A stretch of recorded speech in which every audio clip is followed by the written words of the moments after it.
오늘 우리에게 주신 하나님 말씀은 요한계시록 2장입니다.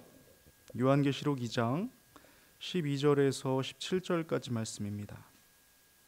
요한계시록 2장 12절에서 17절까지 말씀 한 절씩 교독하시고 마지막 절 합독하시겠습니다.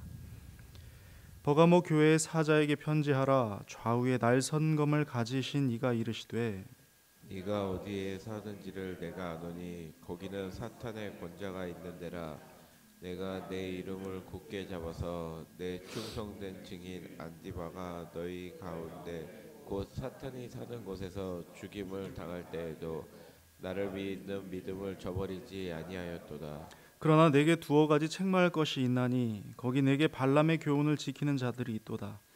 발람이 발락을 가르쳐 이스라엘 자손 앞에 걸림돌을 놓아 우상의 제물을 먹게 하였고 또 행음하게 하였느니라.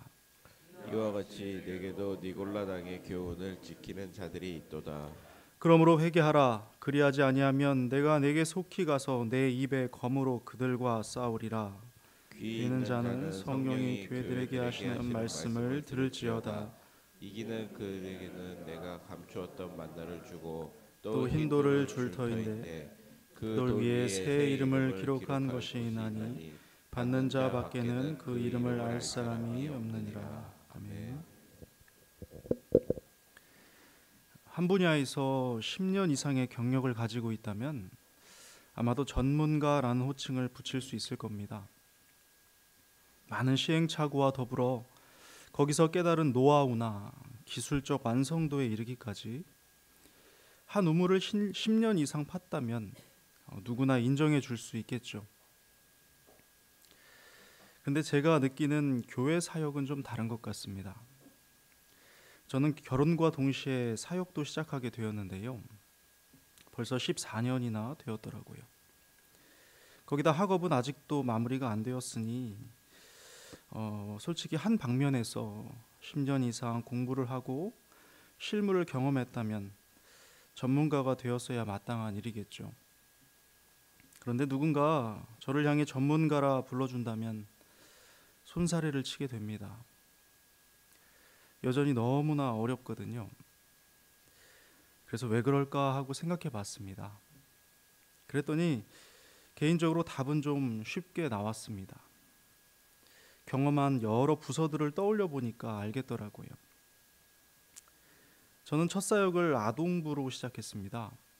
초등학교 저학년을 대상으로 사역을 시작한 거죠. 그런데 한 3년쯤 되니까 다른 부서를 맡겨주시더라고요. 거기서 또 3년쯤 사역을 하니 임지를 옮기게 되고요. 임지를 옮기니 다시 새로운 부서를 맡습니다. 거기서 또 3년쯤 사역을 하니 다시 다른 부서를 맡게 되고요. 보통의 패턴이 이렇습니다. 그러니 늘 초짜가 되는 기분이 드는 거죠. 저는 지금도 그런 감정을 가지고 있거든요. 제가 전임 사역을 시작한 지 아직 1년도 채 되지 않았는데요. 오랜 시간 사역한 것과는 별개로 모든 것이 낯설고 또 새롭기만 합니다. 아시겠지만 사역하는 부서와 대상에 따라서 전혀 다른 모습을 갖추어야만 합니다. 어린이 부서도 연령대에 따라서 표정과 손짓과 관계와 교육이 전혀 달라지니까요. 그런데요, 이뿐만이 아니더라고요.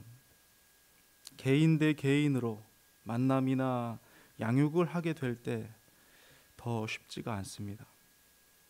사람에 따라서 반응과 화법과 태도가 달라야 하거든요. 어떤 행동이 저 사람에게는 만족감을 주는데 이 사람에게는 아니에요. 사람마다 기질과 배경과 필요가 다르기 때문에 한두 가지 방식으로는 많은 이들을 품어내기가 쉽지 않다는 것입니다.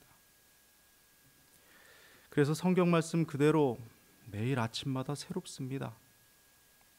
계시록에 나타난 주님을 보며 그저 부러울 따름이지요. 아시겠지만 예수님께서는 7교회를 향해 각각 다른 모습으로 나타나십니다. 이미 살펴본 것만 해도요.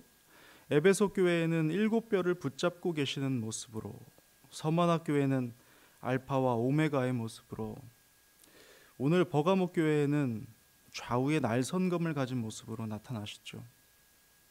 이것은 교회마다의 상황이 다르기 때문이고요. 교회마다 채워져야 할 것도 다르기 때문입니다. 에베소 교회는 아시는 것처럼 정통을 고수하는 일에는 열심이었지만 처음 사랑을 버렸다 말씀하셨습니다. 교회를 지키기 위한 수고와 인내와 의의를 칭찬하셨지만 가장 중요한 것을 놓쳤다고 말이죠. 그렇게 주님께서는 7별, 즉 7교회를 붙잡고 계시는 모습으로 나타나십니다. 교회를 세우고 붙는 대상이 네가 아니라 주님이심을 깨닫게 하시는 겁니다. 그러니 너희는 진리와 교리의 수호자로서가 아니라 주님과 깊이 있는 사랑의 관계를 맺는 자녀다라는 것을 일깨워 주시는 거죠. 마찬가지로 책망받지 않았던 두 교회 중 하나인 썸머나 교회에는 알파와 오메가의 모습으로 죽었다 살아나신 모습으로 나타나십니다. 이것은 곧 환난을 당하게 될 서머나 교회를 견고히 세우시려는 뜻이 담겨 있는 것이죠. 두려워하지 말아라. 마귀가 곧 너를 시험할 것인데 포기하지 말고 걱정하지 말고 두려워하지 말아라. 내가 바로 시작과 마침이 되고 내가 사망과 죽음의 권세를 깨뜨렸다고 위로하며 말씀해주고 계시는 겁니다. 나아가 오늘 버가모 교회는 어떻습니까? 기록되기는 12절입니다. 버가모 교회의 사자에게 편지하라. 좌우에 날선검을 가지신 이가 이르시되 합니다. 검이 있는데요, 한 면만이 아니라 좌우에 날이 섰습니다. 좌우에 날이 선 검을 가진 모습으로 예수님께서 나타나신 겁니다. 이유가 뭘까요? 주님은요, 안디바의 순교를 칭찬하시면서 사탄의 권자가 있는 곳에서도 믿음을 저버리지 않았다 말씀을 하시고 칭찬해 주십니다. 그런데 이렇게 충성된 종이 있는가 하면 반대로 거짓 교훈을 따라 방종하며 시대와 문화를 따라 변질된 사람들이 있다고 말씀하십니다. 당시의 버가모 지역은 언덕 위의 도시라고 불리었는데요, 도시 주변에 정말 많은 신전들이 있었습니다.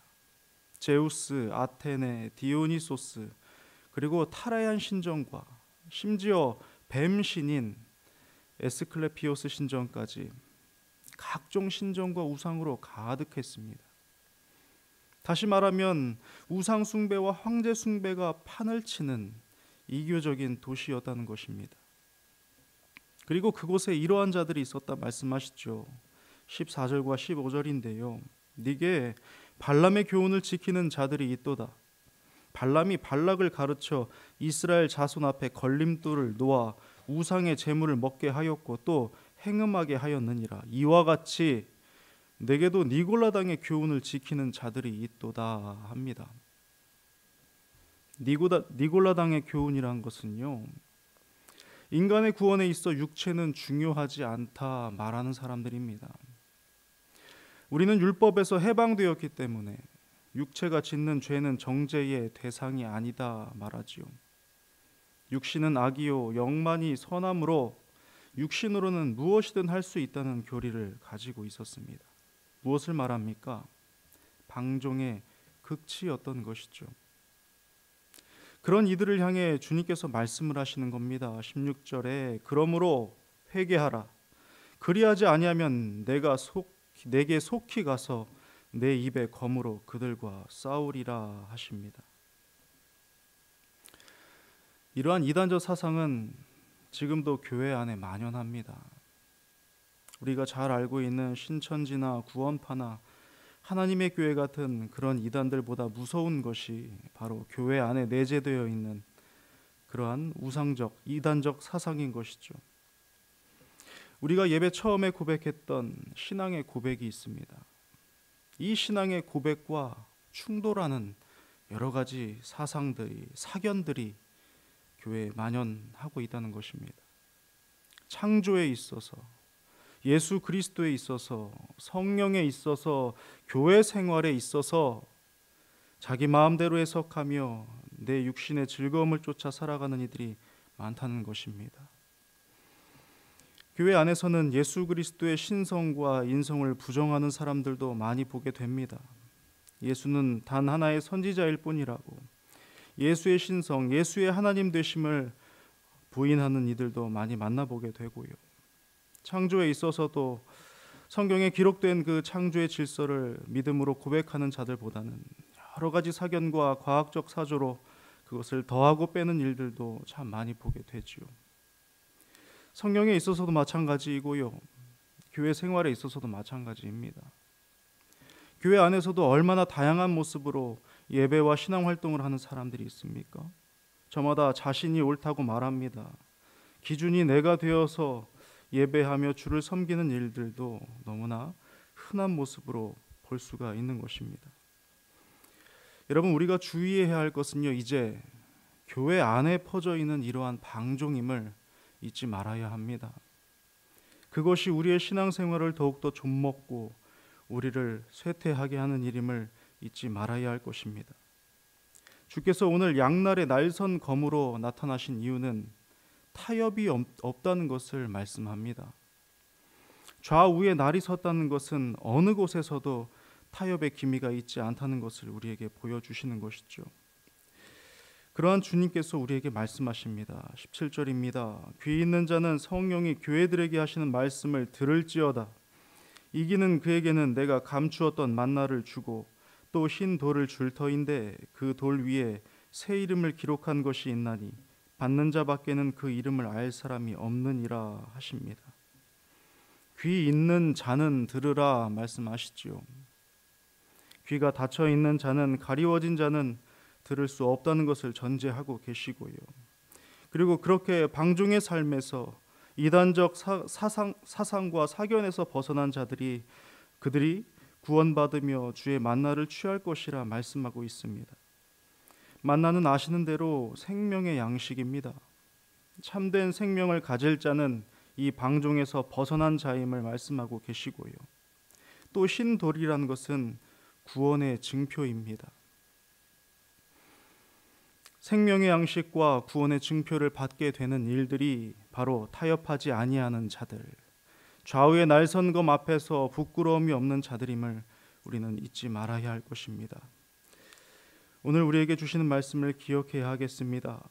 이단적 사상보다 더욱더 무서운 것이 교회 내 침투된 이단적 사상, 퍼져 있는 그러한 더러움인 것을 잊지 말아야 되겠습니다.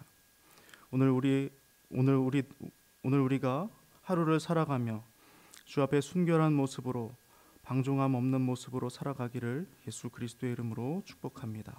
기도하겠습니다. 하나님 아버지, 이제 시대가 이렇게 변질되었습니다. 우리가 두려워해야 할 것은 이제 이단들이 아니라 교회 내 침투된 방종과 반역임을 기억합니다. 하나님, 내 자신을 점검하는 것을 두려워하지 않게 도와주옵소서. 내가 주의 말씀에 헌신된 것을 두려워하거나 슬퍼하거나 괴로워하지 않도록 인도하여 주옵소서. 주와 함께 이 복되고 아름다운 삶을 만들어갈 수 있도록 우리에게 성령으로 함께하여 주시고, 구원받은 백성으로서 부끄러움이 없이 살아갈 수 있도록 은혜 내려 주시옵소서. 감사드리며 예수 그리스도의 이름으로 기도드립니다. 아멘.